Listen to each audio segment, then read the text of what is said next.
Yo, so mga D-Wires. So ito yung matagal nire-request ng mga dati kong viewers eh. So ngayon lang tayo nakabalik. Pasensya na. Dahil meron tayong ibang pinagkalibangan. So usapang capacitors tayo or yung filter capacitor na ginagamit sa mid-range at tweeter. So yan, makikita nyo meron tayong iba't ibang uri ng capacitors dito. Meron tayong polarized capacitors. Meron tayo non-polar capacitors. Yan, mga filter capacitors yan. So ito yung mga gamit ng audio piler eh, yung pula. Yan. Yan, tsaka ito yung mga heavy duty na yan. Kasi ito yung mga 50 volts. Tapos meron din tayong capacitors ng capacitor ng electric fan. So yan, 2.5 microfarad. Tsaka 250 volts. So ano ba dapat ang kailangan gamitin nating capacitors or filter capacitors sa speakers? Ganito lang kasi yan. Mag-base kayo sa frequency response ang specs ng inyong mid-range or tweeter na gagamitin. So para malaman nyo, magde-demo tayo, mayroon tayong gagamitin dito na mid-range. So ito yung mga speakers na gagamitin natin na pang testing. So ayan, raw driver mid-range to ng Kinetic. So pwede din siya magamit as medyo mid-bass ng konti. So yung frequency response niya 200 Hz to 2 kHz. Ito naman, wala kasing label pero nasa ano to. Kung pagbabasihan natin, ayan. Ito yung medyo kawit niya. Ayan, 4 kHz tsaka hanggang 20 kHz. So tweeter na yung tulad nito, pero pwede pa rin as mid-range pa rin. So ito may mga mamurahing speaker. Ito, woofer to. Yan, woofer siya. Pero pwede rin gamitin yung mid-range kung i-cut off natin yung i-cut off natin yung kanyang bass. So ito yung mga capacitors natin. Meron tayong 6.8. Yan, 6.8 yung value niya. Mga 50 volts tong maliliit na to. Ito naman ay yan, nasan ba yung label na to? Ayun, 3.3, 2.2 at 4.7. Ito naman 1.5 ang katumbas nito. Ito yung mga heavy duty nito. Ayan, 6.8. Ayan, 3.3. Ito naman yung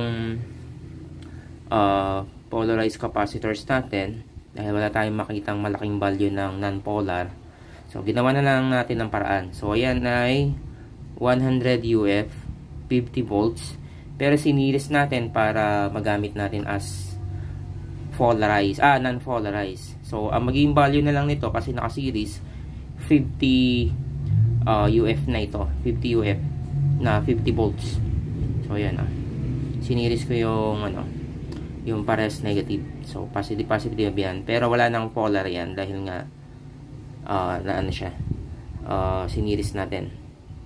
So ito naman ay 220 UF, 50 volts din, pero dahil naka-series naging na lang siya, 110. So basta sa capacitors, kapag siniris mo, divided by yon. Pero kapag pinarallel mo, halimbawa yan, nakaparallel, times 2 naman siya. So ayan, halimbawa yan, 4.7 dahil nakaparallel, magiging 9.2 microfarad. Ayan. 9.2 UF. So ayan, testingin na natin. So unahin muna natin testingin dito sa 6.5 raw driver ng Kinetic. So ito yung mababa na konti yung kanyang frequency response. So wala muna tayong capacitors na ilalagay.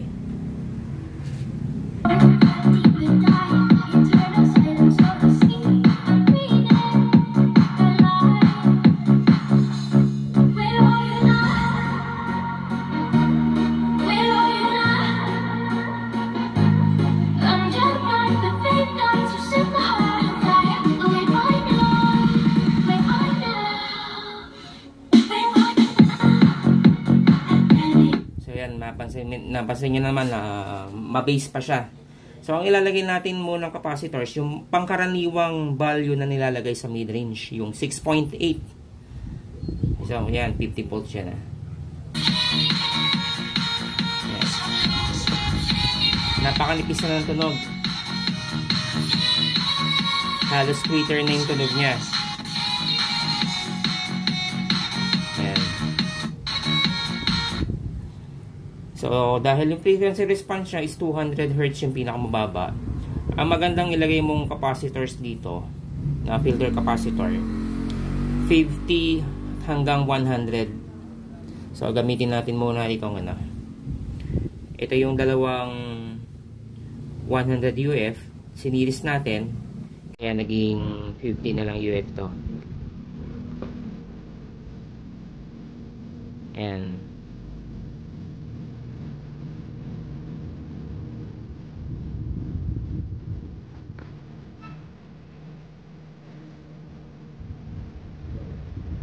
ito yung walang capacitor. Yan. Mas malakas yung base yan.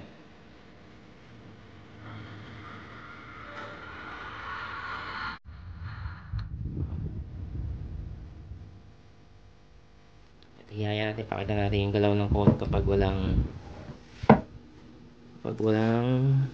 capacitors.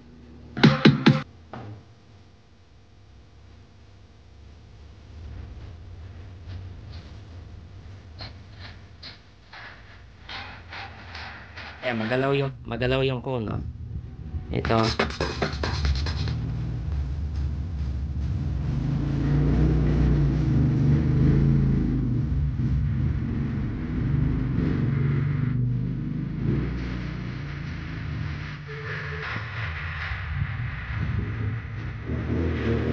Maganda ng movement. Ito, may movement.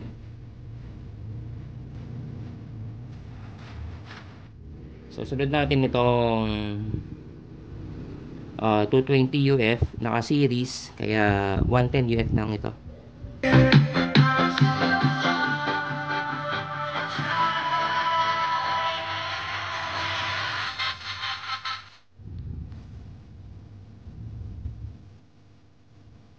Para sa mid-range ito ang pinakang bagay, wari ko. Yung labas yung 200 Hz niya na frequency response. Kasi kapag hindi mo nalagyan ng filter capacitors to, tapos naka full range ka setup sa amplifier, kasi halimbawa magti 3-way setup ka, masisira yung ano nito, yung voice coil nito. Pwedeng pumalas, pwedeng masunog agad dahil sa bass. Dahil hindi natin na-filtered yung tamang frequency na ipapasok sa kanya, na which is 200 Hz. Yung pinakamababa dapat cut off ka dito ng 200 Hz din.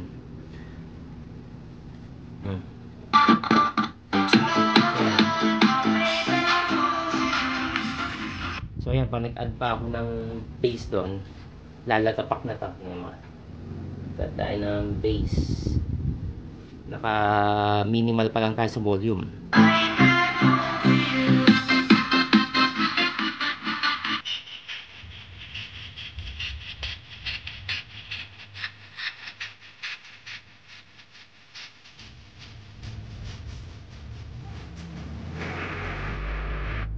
Meron kayong nadidinig na parang nagka-crack na konti, pero hindi ko pa matodo kasi baka masira yung mid-range natin eh. So, sunod naman natin yung sa tweeter, no? So, ito na yung tweeter natin. Binabaan ko muna yung volume, tsaka nagbawas tayo ng konting pace kasi tetestingin muna natin kasi nang wala pang capacitors eh, baka masunog agad.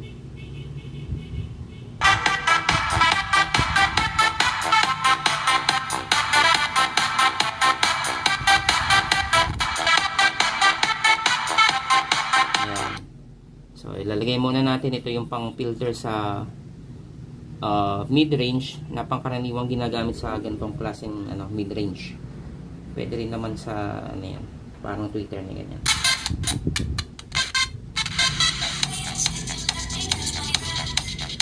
Ayan, ang dikisan ko lang, diba? So, dagdag tayo ng volume dahil malakas yung filter natin. Masyadong mahina.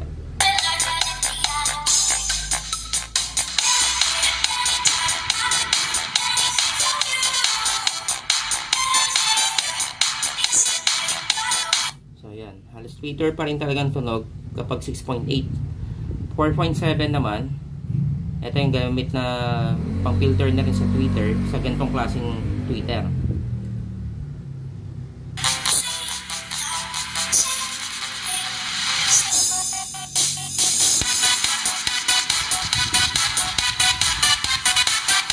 Ayan, mas manipis na. Ito 3.3.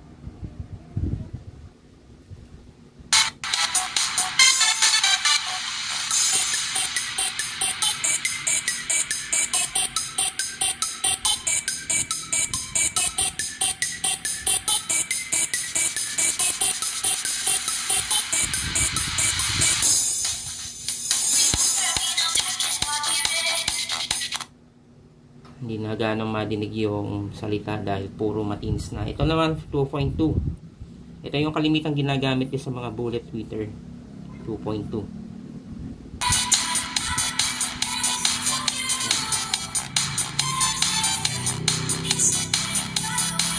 Mas matinis na siya, tsaka talagang wala nang halos bass na madinig. Ito 1.1. 1.2 pala, sorry.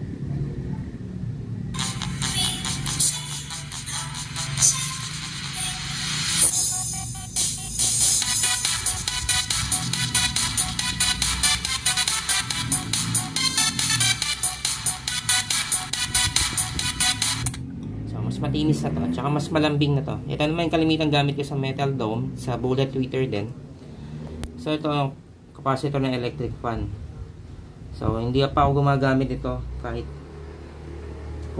hindi ako fanatic ng capacitor ng electric fan.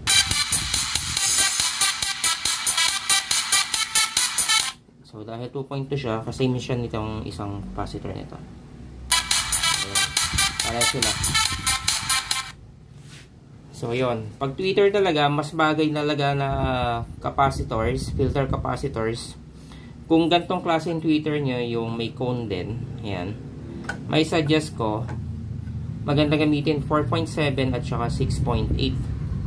Kapag yung mga, ano naman, yung mga metal dome, or yung mga silk dome, compression driver na bullet tweeter, para sa akin, mas okay itong 1.1, itong mga 1.1 hanggang 3.3. Preference nyo na rin yan. Basta mahalaga, may filter nyo, may feed nyo yung sa speakers na hindi lalagpas dun sa pinakamababa nilang frequency response. Hindi pala bababa doon. Kasi, ang tendency nun, mas mabilis talaga masisira yung yung speakers nyo.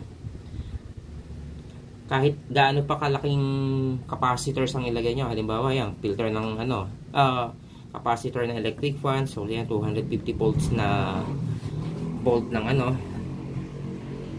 tawag dito, ng capacitors. As long as hindi na pa proper filtered yung frequency na pumapasok sa speaker, masisira at masisira yan kahit lagyan nyo pa ng heavy duty na capacitors o maglagay pa kayo ng resistors.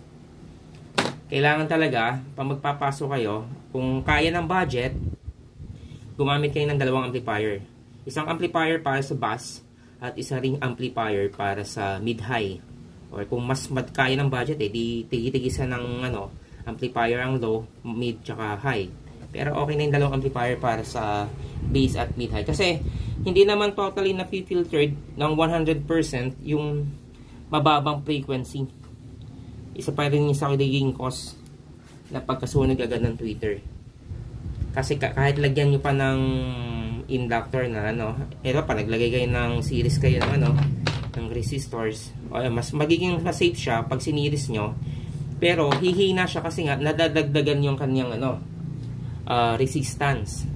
Ibig sabihin, pag tumaas yung resistance niya, mas maliit na yung power na papasok sa ating papasok sa ating speakers. Makakontain na yung power, kumbaga. Kaya mas tatagal talaga. Kahit mag-series pa kayo ng bumbilya na 12 volts, yung 50 watts or 30 watts, yung sinisiris para lang maging safe yung coil ng ating tweeter. As long as na yung ipapasok nyo talagang power sa tweeter nyo or sa mid-range nyo is hindi totally na process sa ating processor halimbawa, or sa active crossover, or kung meron built-in crossover yung amplifier nyo, darating ang time na masisira at magpapalit pa rin kayo ng ng coil. Pero kung properly tuned, properly na-distribute yung frequency na ipapasok niya sa speakers, napakatagal nyo bago masunugan. Masusunugan lang kayo ng tweeter kung sakaling overfeed na, or yung nag-DC out na halimbawa yung amplifier nyo, or overfeed na yung power na pumapasok sa tweeter. Kaya halimbawa yung mga tweeter nyo lang is yung mga maliliit lang naman, o yung amplifier nyo is mga integrated amplifier lang naman, okay lang gumamit kayo ng ganitong klaseng capacitors, yung 20 volts lang. Kasi hindi naman aabot yan sa 50 volts yung papasok sa kanya kahit na merong base. Hindi aabot na 50 yan kung mga integrated amplifier lang naman yung gagamitin nyo. Possible na umabot ng 50 volts yung papasok na nilalabas ng amplifier sa speakers nyo, kung yun talaga yung mga power amplifier na more than 2,000 watts RMS, yung mga ganon. Pero kapag yung mga lang naman, okay lang naman kahit mga 50 volts lang yung bilhin yung capacitors. So yan, ito pala yung isang gagawin natin. Papakita ko sa inyo yung pagkakaiba ng series at saka ng parallel ng tweeter. Hindi na masira yung ating tweeter. Wala tayong filter. Magbit tayo. So ito yung 4.7. So ayan, 4.7 tayo.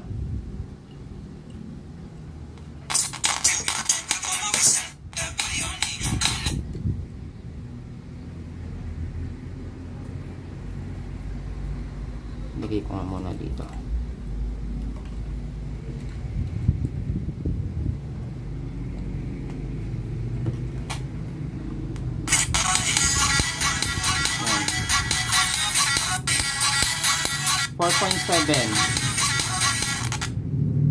Pag nagparallel ng dalawang 4.7, magiging value niya is 9.2.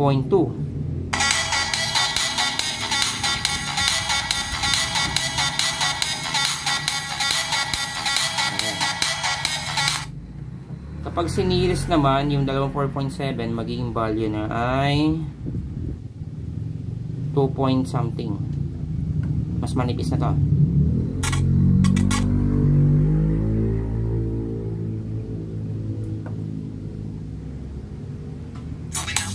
Ayan. Diba? Napag-compare nyo naman yung tunog, diba? So ayan, nakasiris na yan. So kapag nakaparallel ulit, mas makapal na yung tunog nyan.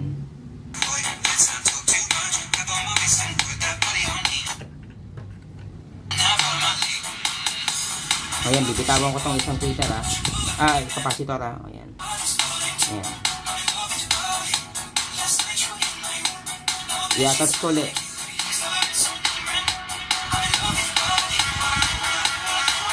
Bitaw ko ulit. Pa-series ko ulit.